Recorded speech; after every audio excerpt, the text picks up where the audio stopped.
breaking new details just coming into our newsroom out of Brooklyn today. A police investigation is underway right now. We've learned that an officer was injured in a shootout. News 12's Tim Harfman joins us now from the scene with the latest. Tim, what are you learning? Well, Marcy, you hear a round of applause here. This is 25-year-old Sharjeel Worris coming out of the hospital, surrounded by family and dozens of NYPD members as he's being escorted outside of Brookdale Hospital. Police say that he was shot early this morning when he responded to a 911 call, and you can just hear the applause, a thunderous applause, as this officer has spent nearly 6 hours here at Brookdale Hospital after police say he was shot in the face by a gunman who was inside of a first-floor apartment on Thomas S. Boyland Street. Now, we have some video from earlier today of this scene. I don't know if you want to take it right now or you want to stay with us here, but again, this all started just before 6 o'clock this morning on Thomas S. Boyland Street, just off of Linden Boulevard. Police say EMS arrived and found 41-year-old Leroy Wallace on the sidewalk with a gunshot wound. Officers arrived and found a single gunshot casing in the lobby of the apartment building. And about an hour later, a man came out of a first-floor apartment and shot at officers, hitting Worris on the left side of his face. Police say officers exchanged gunfire, hitting the suspect, who then barricaded himself inside of that first-floor apartment. Investigators breached the front window and flew a drone into the apartment, where they say that they saw the suspect on the ground with a gunshot wound and a rifle next to him. So far, police have not released that gunman's name, but again, Worris was hit in the left side of his face early this morning.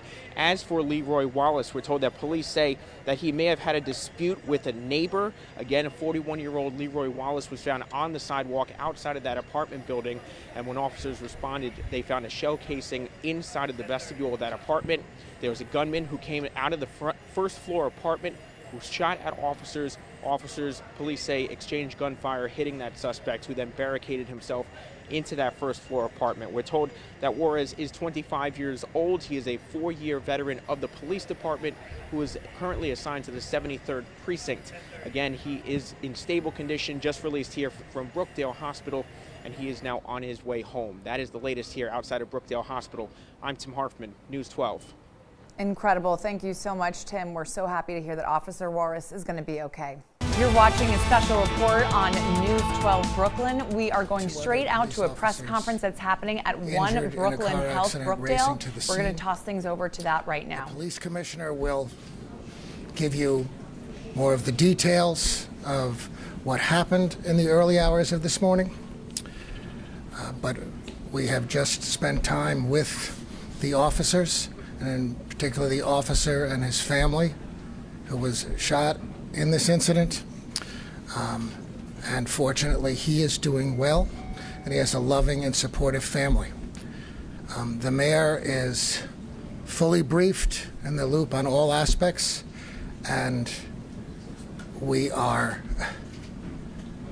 fortunate that all of these brave officers are doing well, and we hope and pray for them complete recoveries, and we're pleased to be able to spend time with them to thank them for their bravery and their service. You know, in the past 48 hours, we buried a fallen firefighter hero, and we're here today involving a shooting and accidents involving young hero police officers. You know, and it reinforces in our minds the incredible bravery and dedication of our uniformed services and what they do to protect us every day. That is why we live in the safest big city in America, because of young men and women who serve and sacrifice to make our city safe. And we are so grateful to these heroes, and so grateful to their families who share in that sacrifice. We're grateful to the hospital staff here for their service and making sure that these young men and women in uniform get the care that they need. And we are on behalf of the mayor and all New Yorkers, we thank them for their service, their sacrifice, and their bravery. And now I'll turn it over to the commissioner. Thank you. Thank you. Good morning. I am joined here by First Deputy Mayor Randy Mastro, First Deputy Commissioner Tanya Kinsella, Chief of Department Mike LaPetri, Chief of Patrol Phil Rivera, Chief of Detectives Joe Kenny, and Pat Hendry of the PBA. Today is another reminder of what's at stake when your NYPD officers come to work. They never know what will be on the other side of that door, but whatever it is, they face it with an uncommon valor that defines this department. The information that I am about to provide is preliminary and it is subject to change. At this point, here is what we know. Just before 6 a.m. this morning, EMS responded to an unconscious male in front of 1046 Thomas S. Boyland Street in the Brownsville section of Brooklyn. Upon arrival, they could see a victim had been shot and they notified the NYPD. The victim, Leroy Wallace, was confirmed shot and pronounced DOA. And one shotgun shell casing was found in the vestibule of the building where we believe the victim was shot. We believe he stumbled outside to the sidewalk where he collapsed and where he was found. 2 officers from the 7-3 precinct remained to secure the scene, one with the victim's body outside on the sidewalk and one inside of the building with the shotgun shell casing. Then, approximately at 7:45 a.m., a male opens the door of one of the first-floor apartments and fires at the officer in the hallway from close range with a shotgun, striking the officer on the left side of his face. His injuries are consistent with birdshot pellets being fired from a shotgun. Our cop returns fire, and the perp barricades himself back inside of the apartment. The officer, Sharjeel Worris, 25 years old, was then rushed to Brookdale University Hospital Medical Center and is currently in stable condition. While responding to the call of an officer shot, 2 other officers from the 7-3 precinct were involved in a vehicle collision at the intersection of New Lots Avenue and Thomas Boyland Street. Both officers in the RMP, as well as the operator of the other vehicle, were also taken to Brookdale Hospital.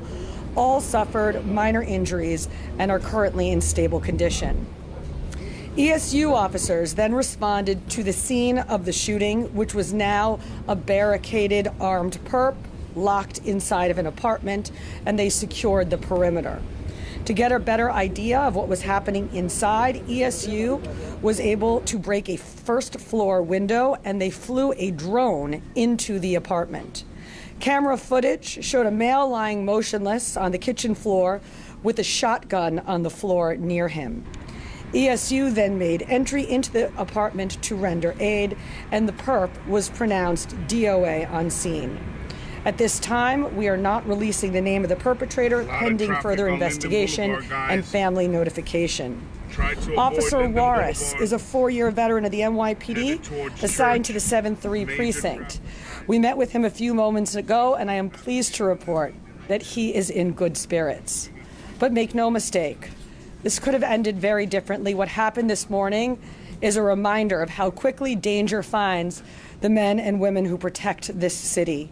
They stood their ground, they did their jobs, and they kept people safe. And once again, they reminded us all what it means to put on that uniform. I will now turn it over to Pat Hendry. Pat Hendry, President of the New York City PBA. Last night, when this police officer turned out in roll call, he had no idea what he was going to face during his tour. And even when him and his partner received that radio run, they didn't know what they were going to face inside that apartment behind that door. But when they went to that location, all they saw was a New Yorker in need, and they didn't hesitate. They took action. He came within inches of losing his life, but because of his skill and his composure, he's in that hospital room right now, upbeat. I had the opportunity to talk to him.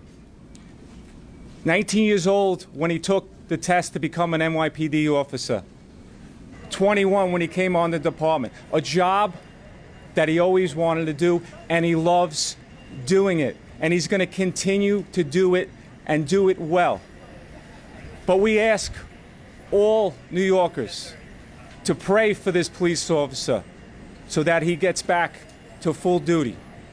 And support all New York City police officers more than ever. And I ask all of our elected leaders to work with us, to support New York City police officers. Help us make our job easier. Do not make our job harder. Together, we can keep New Yorkers safe, but we need your support more than ever. Oops. All right, we'll now take a few questions. Folks, we have a picture of the shotgun, and we're going to take some on-topic questions. We're going to start with Rocco Brownsville, New York Daily News. Commissioner, Chief Kenny, what was the homicide about? And was there any indication between when police arrived and when they opened fire that the gunman was in fact still inside the building? No, there was no indication that the gunman was still inside. Night watch detectives from Brooklyn North detectives actually knocked on that door an hour previously and got no answer. As far as the homicide, we're still looking into that. It appears that this could have been a neighbor dispute because the victim of that homicide lived in the apartment down the hallway. Okay, Okay, yeah, I was just going to ask about the relationship, if there's any known relationship among those men, and also was this person, the suspect, was he known to any prior arrests? Or was he known to Like I said, not positively 100% identified as of yet, but we do have a person of interest that we're looking into, and that person has no arrest history in New York City. Yeah, they're on top. Brittany, when the officer, after he was shot, when he fired back at the suspect, I don't believe you said, did anybody get hit? Did the suspect get struck at that point? We believe the suspect was shot by the injured officer who returned fire once he was shot in the face. Okay, and do you know where he was shot at that point? Not at this time, still under investigation. And we're going to WABC. Could that injury have been the fatal injury, or was there also a self-inflicted? We don't believe that there was a self-inflicted wound. There was no ballistics evidence besides the shotgun laying on the floor. There were no discharged shell casings inside the apartment. And John Doyle, WABC.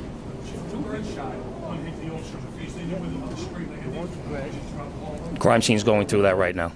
All right, folks, thank you very much. Thank you for your time. Thank you. The photo is going to be available on NYPD News momentarily.